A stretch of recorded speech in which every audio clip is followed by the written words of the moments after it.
বিশ্বের অন্যান্য প্রান্তের চেয়ে খুব সম্ভবত আমাদের দক্ষিণ এশিয়ার মানুষরা খুব বেশি আবেগপ্রবণ হয়ে থাকি আমরা। এর প্রধান কারণ হয়তো জলবায়ু হতে পারে, কারণ আমাদের এখানে একটু স্বেচ্ছাতে আবহাওয়া বিরাজ করে।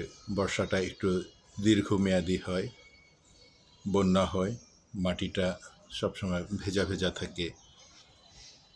এই নাতিশীতোষ্ণ অঞ্চলের এই মানুষরা খুব সামান্যতেই আবেগপ্রবণ হয়ে যায়, নিজেদের আবেগের বহিঃপ্রকাশ ঘটায়।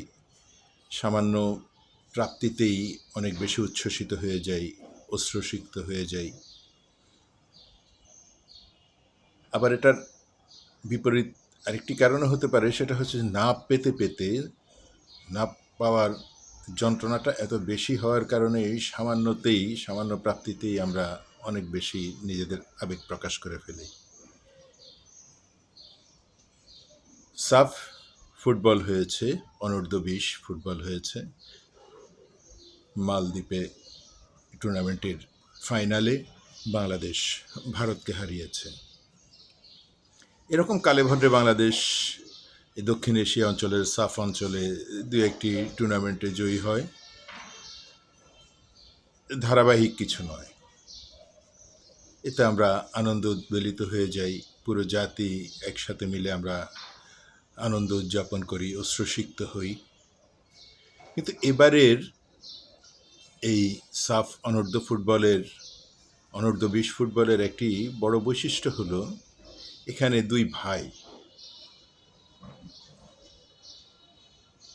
ভাই যারা আমেরিকাতে জন্মগ্রহণ করেছে, যাদের মা বাবার দিক থেকে তারা কোনোভাবেই বাংলাদেশের সাথে যুক্ত নয়, এমনকি বাংলাদেশের এই জাতীয় দলের সাথে যুক্ত হওয়ার আগে কখনো বাংলাদেশে এসেছে বলেও কোনো তথ্য এখন পর্যন্ত পাওয়া যায়নি।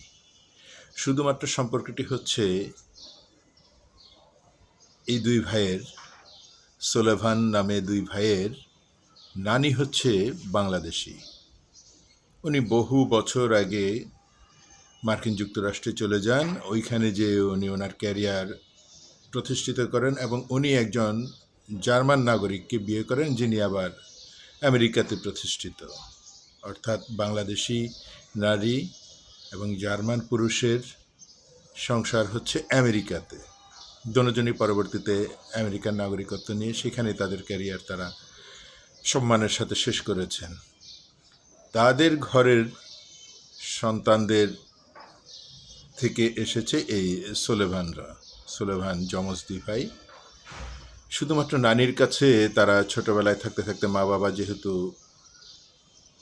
তাদের পেশাগত ব্যস্ততার কারণে বেশিরভাগ সময় বাইরেই থাকতেন, এই ভাইয়েরা নানির কাছেই তারা বড় হয়েছে, নানির কাছেই তারা গল্প শুনেছে, নানির ইতিহাস শুনেছে, নানির দেশের ইতিহাস শুনেছে, নানির দেশের গল্প শুনেছে। শুনে শুনে তাদের কাছে বাংলাদেশের একটি ছবি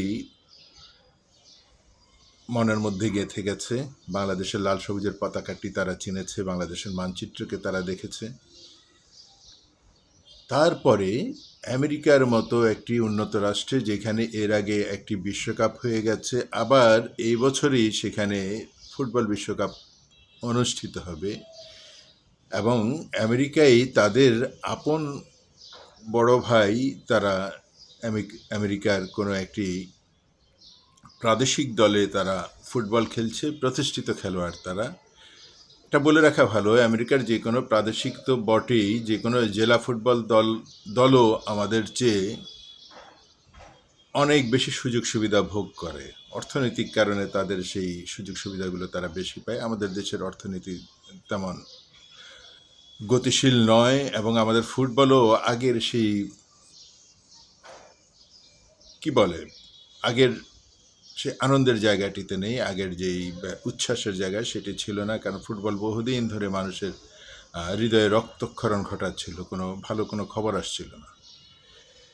সেই দুই ভাই, রোনাল্ড ডেকলান, দুই ভাই নানির দেশে এসে ফুটবল খেলবে, নানির দেশের জাতীয় দলে তারা খেলবে। কি কারণে, কি প্রাপ্তি এখানে, কি আছে এখানে? বিশ্ব মিডিয়াতে যা খবর প্রচারিত হয় বাংলাদেশের, সবই তো হচ্ছে বাংলাদেশের নেগেটিভ খবরগুলো প্রচারিত হয়। এখানে প্রতি বছর বন্যা হয়, বন্যায় অনেক ক্ষয়ক্ষতি হয়, অনেক ফসলহানি হয়। এখানে অর্থনৈতিক মন্দা থাকে, এখানে রাজনৈতিক অসহিষ্ণুতা থাকে।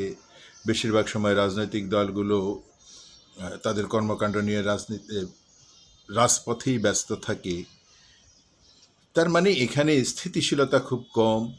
এখানের সমস্ত কিছুতেই একটা ছন্নছাড়া ভাব। তো সেই দেশের ফুটবল খেলতে আমেরিকা থেকে দুই ভাই শুধুমাত্র নানির দেশ বলে চলে আসবেন।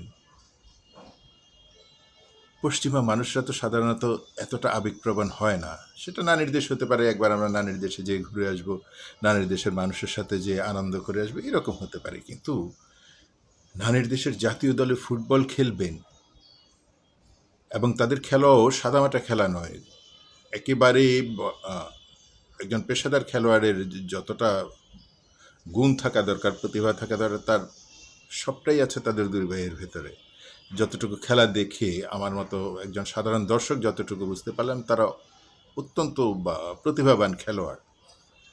আমরা হামজা চৌধুরীর কথা বলি। হামজা চৌধুরীর মা এই দেশেরই মা। হামজা চৌধুরী মার সাথে এই দেশেই আমাদের সিলেট অঞ্চলে বহুদিন এসেছেন। ছোটোবেলায় সে কিছুদিন বাংলাদেশে লেখাপড়াও করেছেন। আমরা জায়ানের কথা বলি, জায়ানের মা বাবা এদেশেরই। আমরা সমিতের কথা বলি, সমিত এই দেশেরই ছেলে, সে অসংখ্যবার সিলেটে এসেছেন। অর্থাৎ তাদের এখানের একটি রক্তের টান রয়েছে, এখানের মাটির টান রয়েছে, মাটির স্পর্শ তাদের ভেতরে রয়েছে কোনো না কোনোভাবে। কিন্তু সুলেভানরা তো সেভাবে কোনো কিছুতেই কোনো বন্ধনের মধ্যে নেই।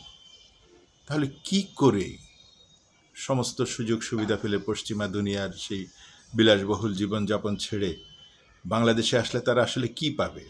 তারা যতটুকু এখান থেকে হয়তো বা তাদের সম্মানই পাবে, ম্যাচ ফি পাবে, তা দিয়ে তাদের দুই ভাইয়ের যাতায়াতের বিমান ভাড়া হবে সর্বোচ্চ হয়তো।